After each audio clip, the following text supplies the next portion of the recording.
I hope you know we didn't plan to fall in love, Maya whispered, clutching my husband's hand across the cafe table like they were the wounded ones. It just happened. The world tilted.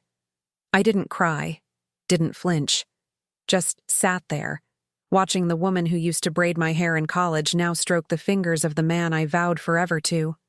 My soon-to-be ex-husband looked at me like I should have expected this, like I should thank them for having the decency to tell me in a public place. Before I even had the chance to process it, Maya reached into her bag and slid a pale pink envelope across the table. "For closure," she said, as if she was doing me a kindness. Inside it, a photo of the two of them in Paris. The same trip he told me was for a business summit. She signed the back of the photo like a guest book. "Forgiveness is freedom." I slid the envelope back to her without a word, just smiled. Because what they didn't know, what no one knew, was that I had already seen the video. The one I was never supposed to watch, and I was just waiting for the right moment to send it to them. You ever stare into the eyes of two people who think they've broken you and feel nothing but calm? That terrifying, measured calm? That was me in that cafe. And if you've ever been stabbed in the back by someone you loved, if you've ever wanted the truth to scream louder than your pain, hit subscribe right now and let me know in the comments where you are watching from, because what I did next wasn't loud, it was quiet. I let the truth do the screaming for me. They always said Maya and I were inseparable. First day of college, she let me borrow her eyeliner in the communal bathroom. And that was it. 4 years of shared secrets, thrift store couches, and emotional debris we cleaned up for each other. She knew everything. My childhood stuff. My abandonment wounds. My fear of not being chosen. So when she hugged me the day I got engaged to Jason, I never questioned the tremor in her voice. I remember that night like a glitch in a perfect reel. The engagement party, the clinking glasses, the way Maya stood a little too close to him when they danced. But I brushed it off, because that's what you do when you trust someone. You explain away the gut feeling. You quiet your intuition. You call it overreacting. God, if only I'd listened to myself then. It wasn't one big betrayal. It was 1,000 tiny ones. The time she accidentally texted him instead of me. The way he changed his cologne after she made a comment at brunch. The subtle shift in how he touched me. Less warmth, more performance. But the moment I knew was the day I found the envelope marked private tucked inside the back of Jason's office drawer. I shouldn't have opened it. And I definitely wasn't supposed to watch what was inside. But I did. And once I did, there was no going back. It wasn't porn. It wasn't an affair caught on tape. It was worse. It was a confession. A private recording Jason made on one of those therapy retreats, the kind you pay $5,000 for to unlock your truth. And in that 18-minute recording, he spilled everything. His resentment for me. His emotional affair with Maya. And the part that broke me clean in two. I just don't see her as a woman anymore. Ava's safe. Maya makes me feel alive. I watched that clip in the dark, knees pulled to my chest like a child, mouth trembling. And then I saved it. Not to cry over. Not to confront him. But because I knew one day, I'd need it. So when they finally sat across from me in that cafe, flaunting their spontaneous love like a twisted fairy tale, I didn't argue, didn't scream, didn't ask why. I simply smiled. 3 days later, on the morning of their engagement announcement, I sent the video. No caption, no warning, just a Dropbox link labeled, "The moment you lost me." And then, I turned off my phone. Because some things don't need to be witnessed to be felt. Some truths don't need revenge. They just need to be seen. You know those women who walk into a room and turn heads? That was never me. I was the woman in the corner refilling drinks, remembering everyone's birthdays, smiling through things I probably shouldn't have. Not invisible, no, but quietly placed. And that's how I lived most of my adult life. Never demanding, never dramatic, just dependable. Jason used to say that was what he loved about me. "You keep me grounded," he'd whisper, arms wrapped around me in bed after a long day. It was meant to be a compliment, and I clung to it like a badge of honor. But grounding someone only works until they start craving flight. My days were full, but not flashy. I managed a small publishing team from home, the kind of job you can do in slippers with your hair tied up and coffee stains on your shirt. And I loved it. Not because it made headlines, but because it let me build something of value without losing my soul. Jason was the opposite. Corporate ladder, sharp suits, networking brunches with people whose smiles never reached their eyes. He used to say we balanced each other. I started to believe it, until I realized balance isn't real if one side's doing all the quiet lifting. Maya, on the other hand, had sparkle. She always had. Even in college, she walked like the world owed her applause. I admired that about her. She was bold where I was careful. She made a room bend toward her. And I carried the weight behind the curtain. She was the one who pushed me to ask Jason out, actually. I'd met him at a book launch I was covering, and he couldn't stop asking questions about Hemingway. I thought he was out of my league. Polished, confident, fast-talking. Maya rolled her eyes and said, "Girl, he's just a man. Say yes to dinner and wear that black sweater that makes you look like a poet's wife." I did. And it worked. For a while. Our relationship wasn't fire and thunder. It was comfort. And for someone like me who grew up in chaos, comfort felt like everything. Jason didn't raise his voice. He paid bills on time. He brought me chamomile tea when I worked late. We talked about future kids, a garden, moving upstate one day. We were the kind of couple people described as stable, which, in hindsight, sounds more like a financial term than a romantic one. Maya was always around. Dinner parties, birthdays, weekend trips. She had a key to our place. She helped me pick out my wedding dress. She gave the toast at our reception, said we were the safest place each other had ever known. God, I believed her. I believed them. Looking back, the signs were there. Not flashing neon, but soft and corrosive, like water dripping through stone. Jason started working later. Maya started texting more. Once, she called him Jace in front of me, a nickname I'd never used. When I asked her about it, she laughed. He said he hated Jason. I thought everyone knew that. Another time, I came home early and found them in the kitchen. Nothing scandalous, just wine and too much laughter.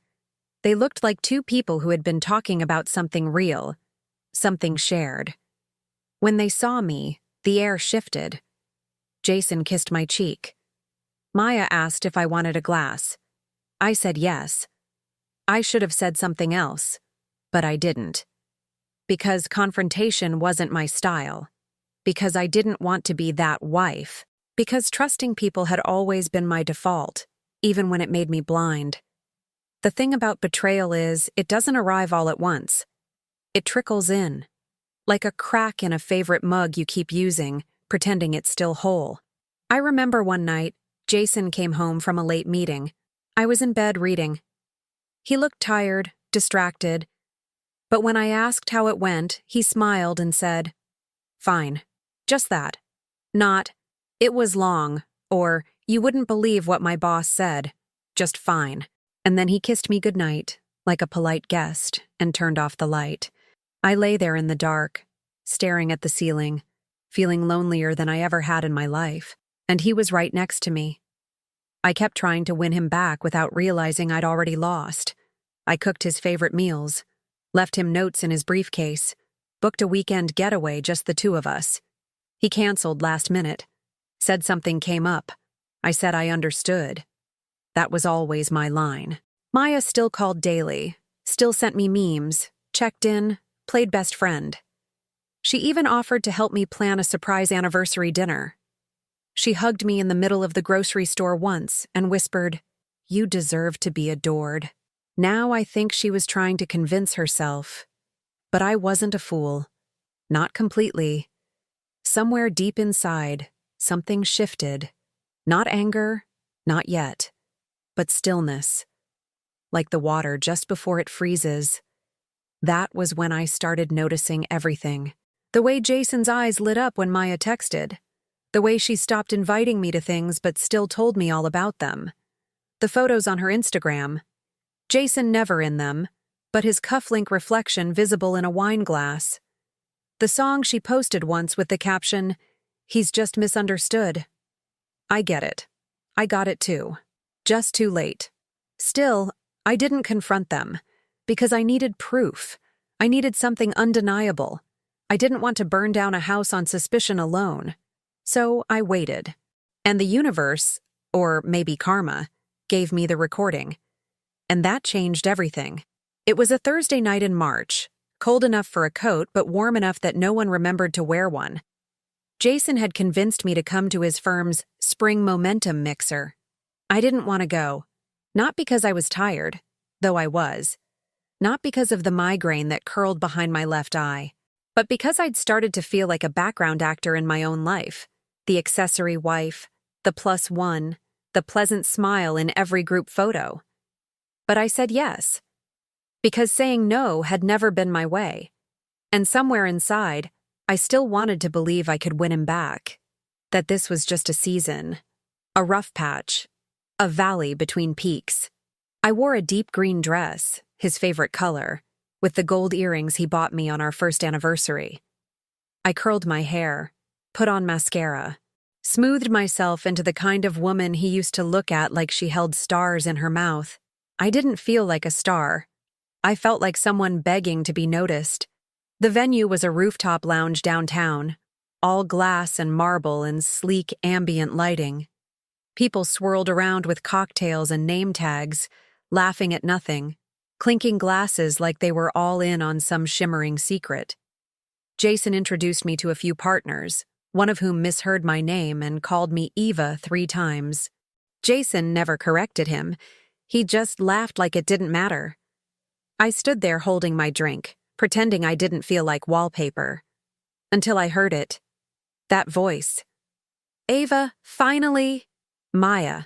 I turned, and there she was, descending from the staircase like a twisted Aphrodite in heels. Hair blown out. Lipstick red as fresh blood. And beside her, Jason. Not holding her hand, not touching her, but close enough. Too close. It took me a full 3 seconds to realize. She wasn't supposed to be here. This wasn't her circle. She didn't work in law or finance. She had no business being at a firm event. But she was there, and no one questioned it. Not even Jason. "Did you invite her?" I asked under my breath as he leaned in for another photo with 2 interns. He looked at me like I'd asked if the sky was blue. "She's friends with some of the guys." It's not a big deal. Not a big deal. Not a big deal that the woman I'd been silently competing with for months was now here, in my space, smiling like she'd won something I hadn't even realized I was still fighting for. Maya wrapped her arm around my shoulder like we were sorority sisters. "I was hoping you'd be here. Jason said you weren't feeling well, but I told him, our Ava always shows up when it matters." She winked. I smiled. The kind of smile you give someone just before you flip the table. But I didn't flip the table. Not yet. The real betrayal came 20 minutes later.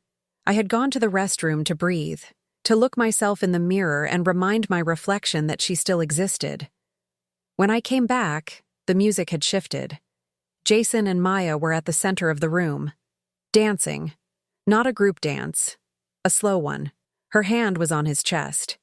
His fingers brushed her waist.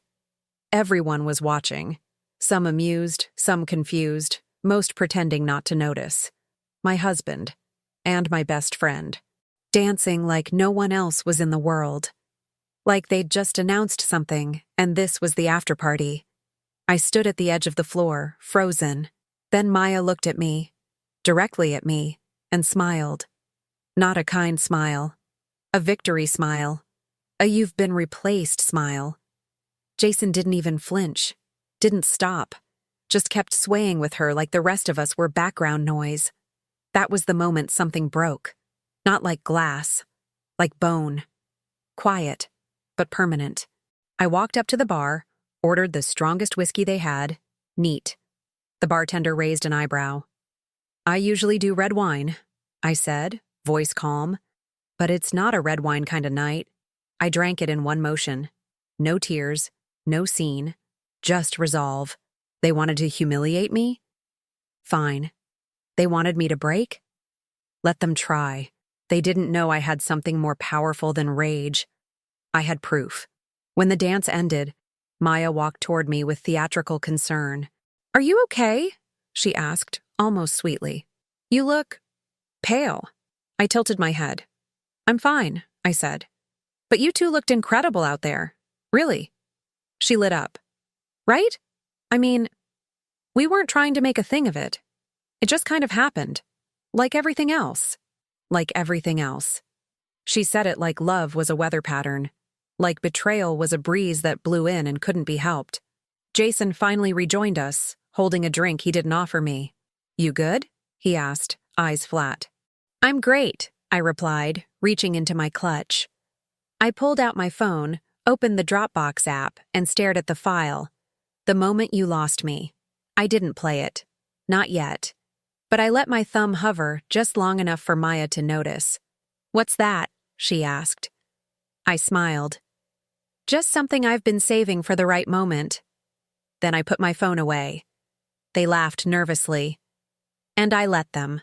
Because nothing unnerves a guilty person more than the calm before the reckoning. And mine was coming. They just didn't know how close it was. I didn't scream.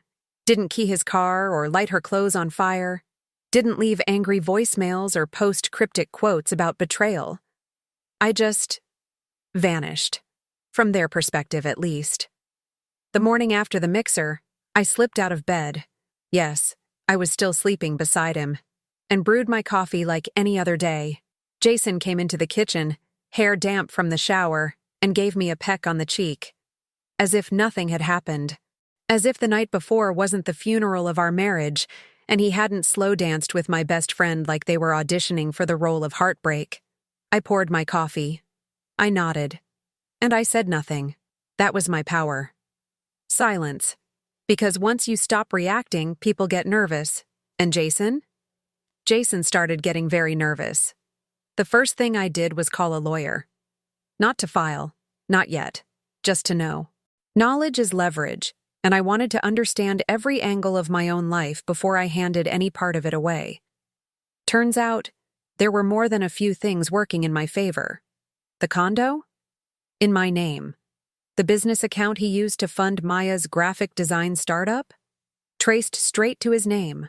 Funded with joint savings. And the prenup? Written sloppily.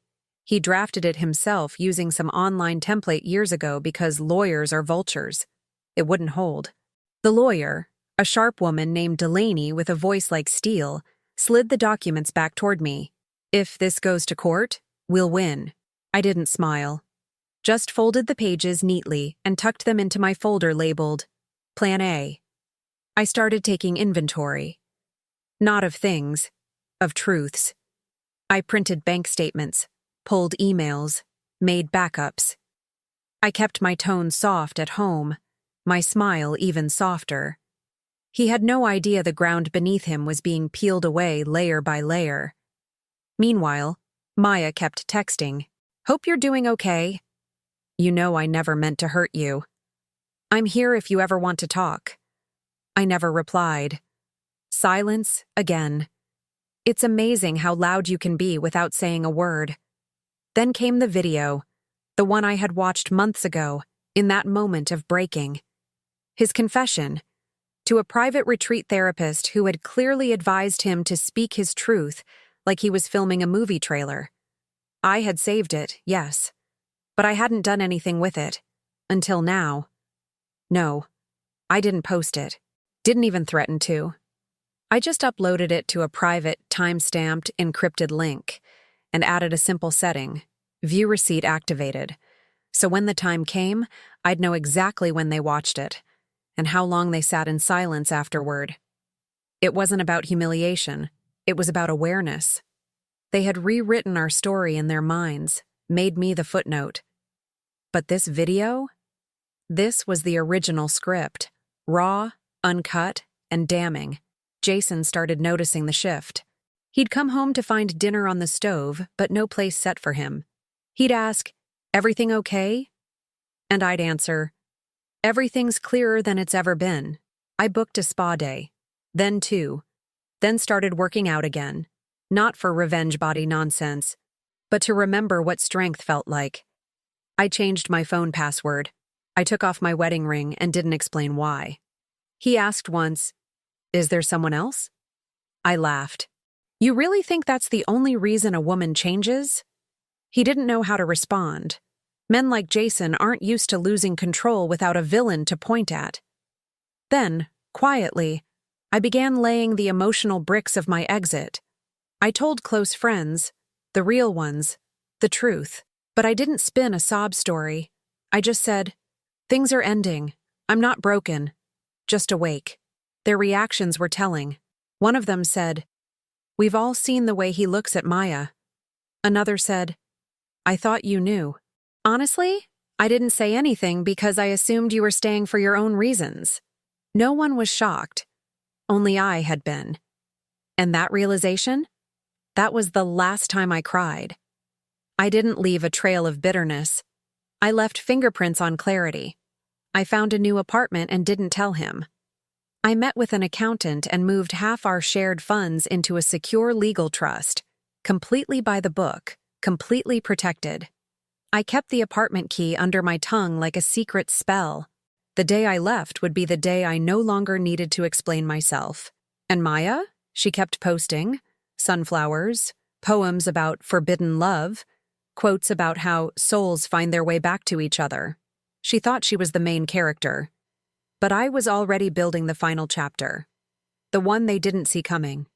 The final seed was this. I changed my will. And in the notes, I added a clause. Should anything happen to me, please deliver this video file to both Jason and Maya with the subject line, "The moment you lost me." Not because I expected to die, but because I wanted control back. Every woman who's ever been erased understands this. Sometimes power is just knowing you won't be forgotten. Revenge doesn't always arrive with fire and fury. Sometimes it shows up in a pressed blouse, calm eyes, and a voice so level it sounds like mercy until you hear the words. 3 weeks after the rooftop party, Jason suggested dinner. "We should talk," he said, leaning on the doorframe like nothing in our world had shifted. He had no idea I'd already signed the lease to my new place. The movers were scheduled, and my life was quietly being peeled away from his, layer by layer, like wallpaper coming loose from a wall no one plans to save. I agreed, not out of affection, out of timing. The last chess piece had been moved. The board was quiet. It was time. We went to a quiet Italian spot we used to love. Table for two. Candlelight. Familiar playlist humming in the background. The waitress greeted us like old friends, even remembered our wine. Jason smiled, relaxed, thought the storm had passed. He even had the gall to reach across the table and graze my hand. "I'm glad we're doing this," he said. "It's been tense lately. I miss us." I looked at him for a long moment and tilted my head. "You miss control," I said softly. "That's not the same thing." He blinked, then laughed. "Ava, come on. You've been so cold lately. I don't want to lose you over a few miscommunications." Miscommunications. Is that what we're calling dancing with my best friend like I never existed? Is that what betrayal gets reduced to when the person doing it can't face the truth? But I didn't flinch, didn't cry. Instead, I reached into my bag and pulled out a small envelope. Plain, sealed, handwritten in ink. "For you. And her." Jason narrowed his eyes. "What's this?" I slid it across the table. "Your words," I said. "The ones you thought were safe, private, never meant to be heard again." He didn't touch it, so I leaned in. "It's the full recording from your breakthrough retreat. All 18 minutes. I trimmed nothing." His face drained, color gone, hands frozen. How did you—" I sipped my wine. "You left it in your drawer, in a folder labeled Do Not Open." I smiled faintly. "So of course I did." He opened the envelope with trembling fingers. Inside, a simple link and a password. "I never meant for—" he began. "I know," I interrupted. That's the point. You didn't mean for me to hear how you told a stranger I wasn't a woman to you anymore. That Maya made you feel alive. That loving me felt like obligation. But you did say it. And now I'm letting you own it. I didn't cheat on you. I never said you did, I said, voice low. But emotional betrayal cuts deeper. At least with a physical affair, I could hate you cleanly. But this? I tapped the envelope. This was premeditated abandonment. The kind you rehearse in therapy, then lie about in bed. He stared at the table like it would save him. But I wasn't done. I've also filed the paperwork, I continued. Our accounts have been split. The condo's title has already been transferred into my sole name. You'll find the documents on your desk when you get home. His head jerked up. You're divorcing me? I looked at him, dead in the eyes. No, Jason, I've divorced you. The papers were filed last Friday. You'll be served tomorrow. And then came the final cut. Maya's going to get a copy of that video too. Tonight. I picked up my fork. Bon appetit. He sat in stunned silence. The man who used to walk into boardrooms without blinking was now blinking like he'd forgotten how vision works. I finished my pasta. That's the thing about calm revenge. It's surgical. No raised voices, no witnesses, just truth, delivered so cleanly it leaves no wound to bandage. Only the ache. Later that night, I sent the file to Maya. No subject, just the link and the title. The moment you lost me. I didn't stick around to see if she replied. But the next morning, at 7:12 a.m., I got the view receipt alert. She watched it. All 18 minutes. Twice. At 7:41 a.m., my phone rang. I didn't answer. Then came the texts. Ava, please. It wasn't like that. He said he loved me. You don't understand what we have. Why would you send that?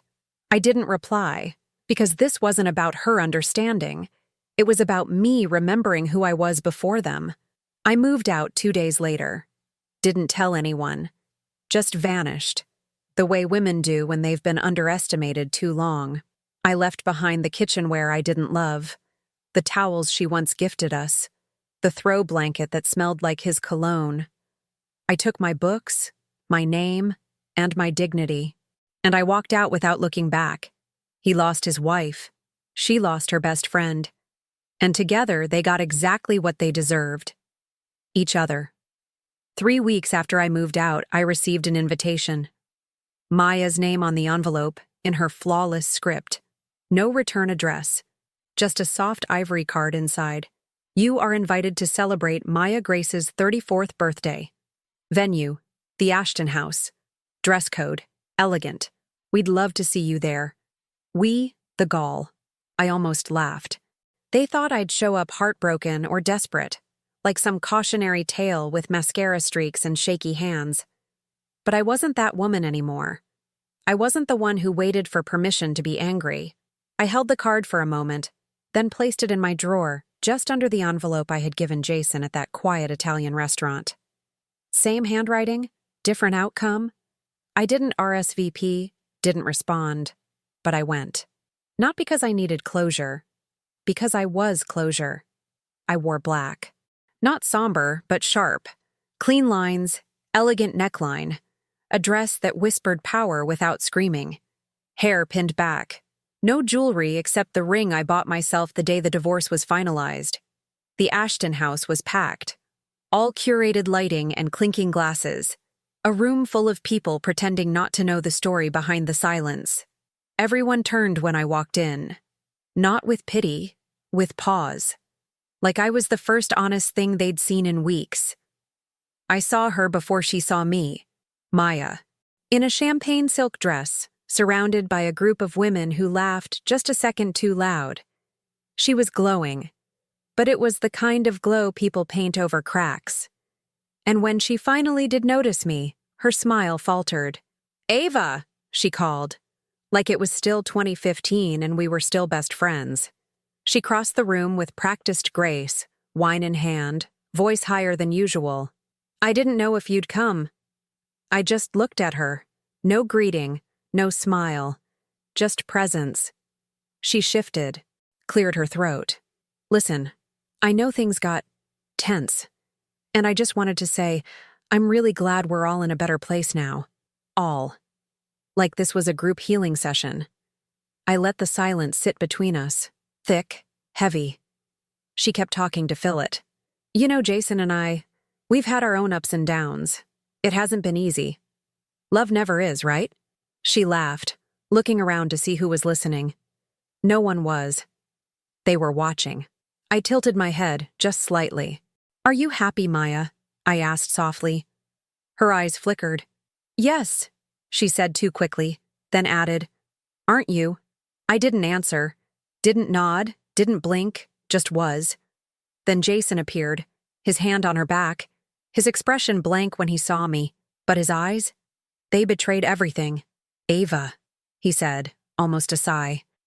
He looked tired, thinner, like someone who had been trying to outrun guilt in shoes 2 sizes too small. You look, well, he said. And I said nothing. Can we talk? He asked, low enough that Maya wouldn't hear. I didn't move, didn't flinch. I let him twist in the silence. Ava, come on, he whispered. Don't do this here. That line. I remembered it. He had said it once when I cried during an argument, when I asked why Maya texted him after midnight. Don't do this here. And now it echoed back. But this time, I wasn't the one unraveling. I'm not doing anything, I said. I'm just standing here. It's you who's nervous. His jaw tightened. I made a mistake. I raised an eyebrow. Which one? People were listening now, not overtly, but the room had shifted. It leaned toward us. The silence was no longer mine. It belonged to the entire room. Maya stepped closer, forcing a laugh. Guys, maybe now's not the time. Why not? I said, finally meeting her eyes. This is your night, and this is the life you wanted. You said it just happened. Remember? That smile again, tight, strained, and shaking at the corners. She couldn't find her lines. You sent that video, Jason said suddenly, sharp. You knew it would hurt her. She said she wanted honesty, I replied. I gave her yours. He looked like he wanted to scream. But rage needs a target, and I gave him none. Just calm. Just grace. Just the echo of his own choices playing out before an audience that had finally seen the full picture. Someone clinked a glass in the background. The music shifted. People moved on, but the 3 of us stayed in a standoff of quiet truths. Then I said what ended it all. I forgive you both, and I meant it. Because forgiveness isn't always about setting them free. It's about letting yourself walk out of the fire without smelling like smoke. I turned and walked away. Not fast, not dramatic, just certain. That was the last time I ever saw either of them in person. They didn't get a scene. They got clarity. And I got my peace. There's a strange silence that settles when the storm finally passes. Not the quiet of emptiness, but the kind that follows justice, where everything inside you exhales, slowly, and the ache gives way to something softer. That's what it felt like, the morning I moved into my new place.